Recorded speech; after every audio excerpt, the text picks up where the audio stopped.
I've got the timer going for them for 30 minutes. It's 1 o'clock. They are going to play Angry Birds Racing on my old iPhone.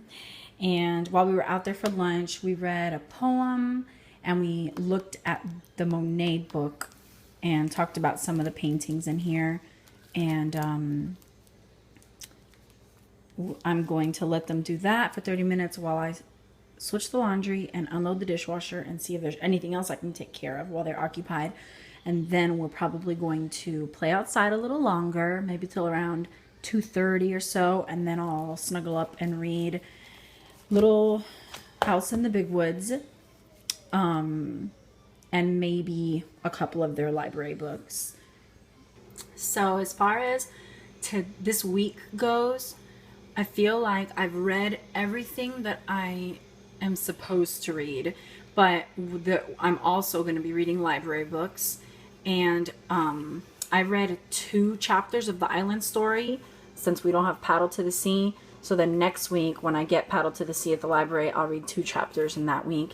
The bad thing about this is how it breaks everything up. Like Paddle to the Sea, you read 1 chapter a week. Well, if you don't want to buy Paddle to the Sea and every other book that is given, you can just like get it at the library, read it in 2 weeks, and then get the next book and read that in 2 weeks, back to back, instead of breaking it all up. That's kind of hard because you either have to own everything or get the same book over and over again at the library every 2 weeks. Thankfully, a lot of this stuff is free online, and I know some people don't like, let me switch to my face. Some people don't like being on the phone reading, but man, if it's free, I'll do it. And then you have that balance of also getting library books, so you have like the real book, which is, there is something to having a real book and paper pages in your hand versus a Kindle or a phone. But you know, if you have both, that balance is there and it's okay. And in the end, you know, we're living in a time where everything's so technological, you can't be too extreme on one way or the other. So I love audiobooks, I love reading from the phone, I love going to the library, I love using the internet, I let them play Angry Birds, even though it's not, you know, classical something.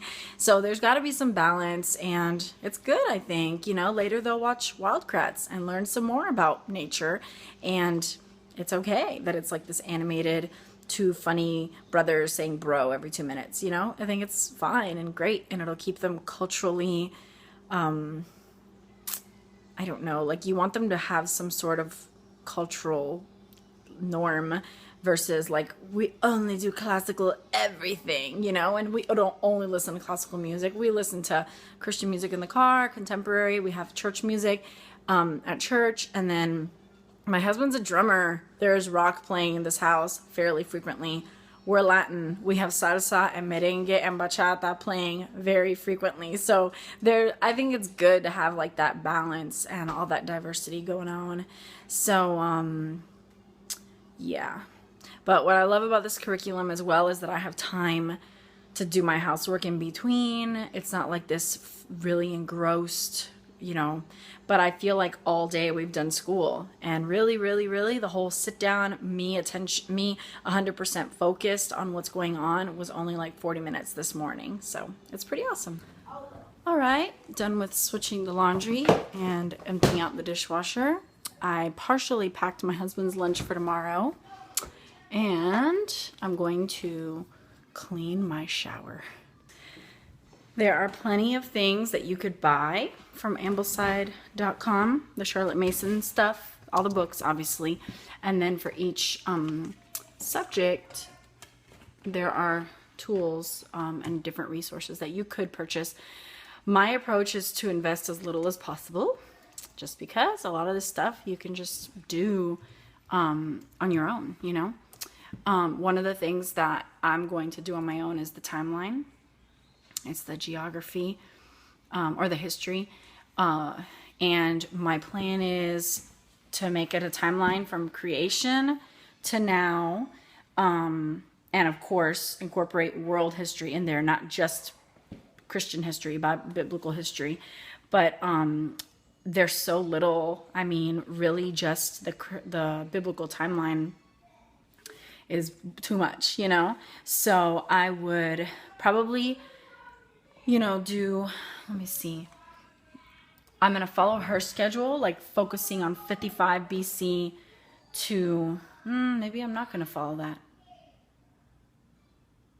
I would like to start from creation. So I'm going to start from creation and then maybe cover like 12 major events before Christ and then like 12 major events after Christ's death and resurrection. And that will be my plan for like the next year, because they're so little, and maybe have to repeat it next year. So that's really cool. Bible, I said I'm covering on my own.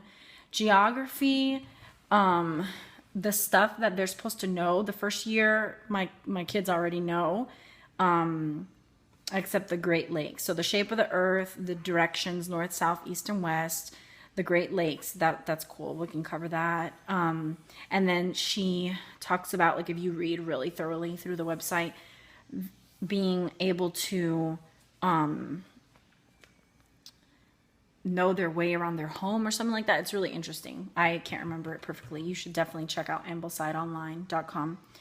And then science is primarily nature, animal stories, and birds. The animal stories as well as animal poetry, nature poetry.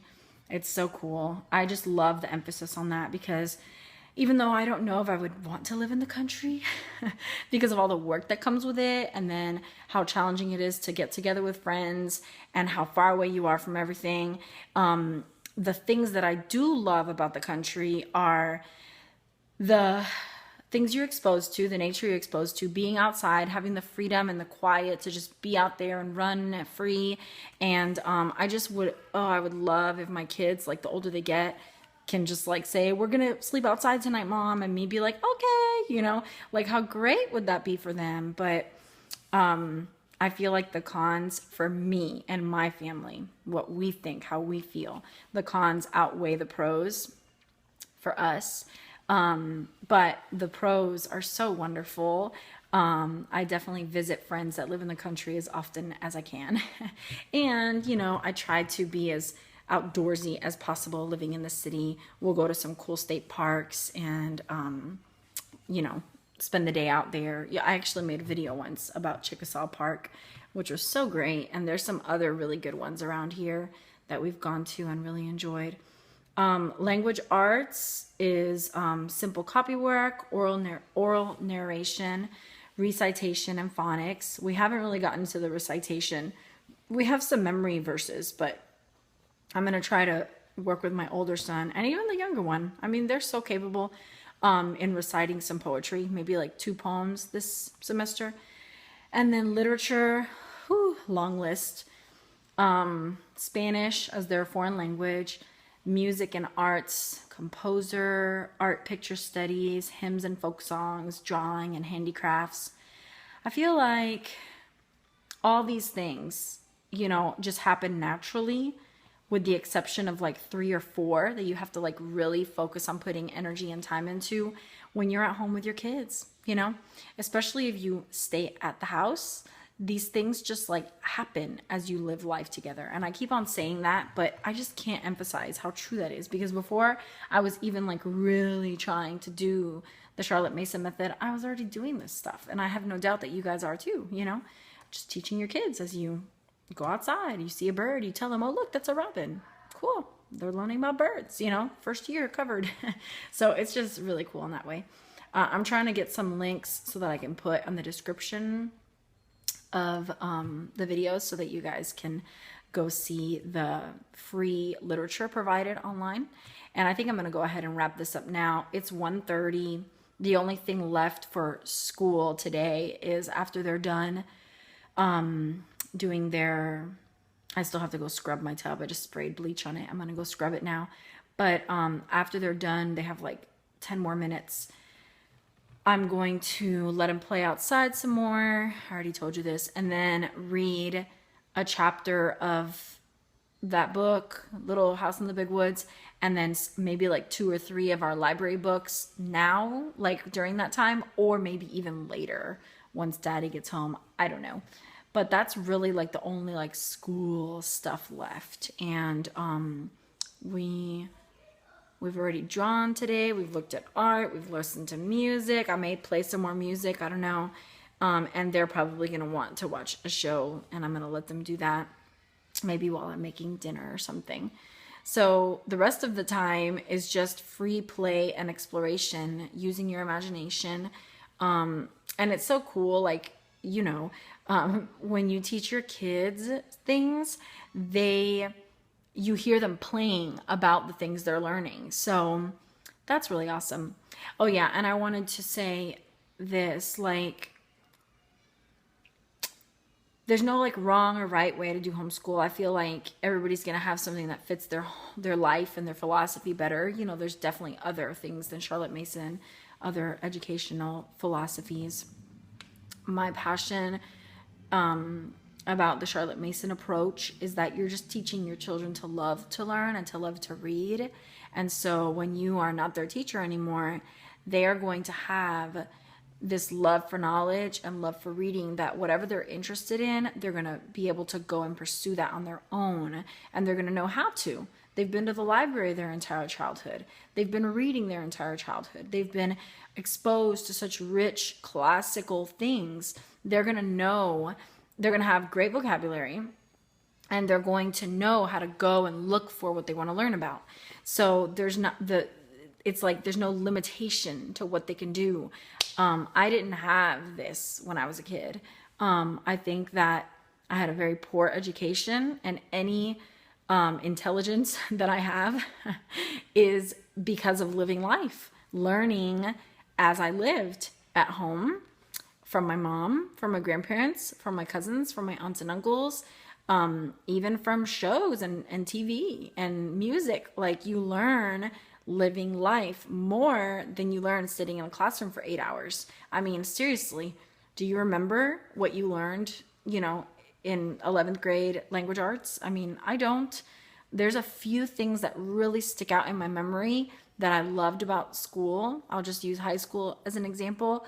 I remember learning about Titanic in 10th grade, and I loved it. Loved it. I was so engrossed and just like totally passionate about the story and all the stories that come with it. So that was really fun. And I remember loving health class. And that's it. That is it. Nothing else in school sticks out to me that I was like, awesome. I don't want that to be the case for my children. And I think that that's where the beauty of homeschool comes in. They're not going to forget because they're just sitting in class for 8 hours, half of the time falling asleep, half of the time so excited to talk to the person next to them and they can't, So that's what I love. I love the freedom. I love the freedom. So that's all I'm going to say, because I can talk forever and I'm not really saying anything anymore. I'm just like rambling. So I'm going to put some links, and hopefully this has been encouraging for some of you to see how it doesn't have to be structured. It's 1:00 in the afternoon and we're like free for the rest of the day. It's just enjoyable things remaining. So it's really fun.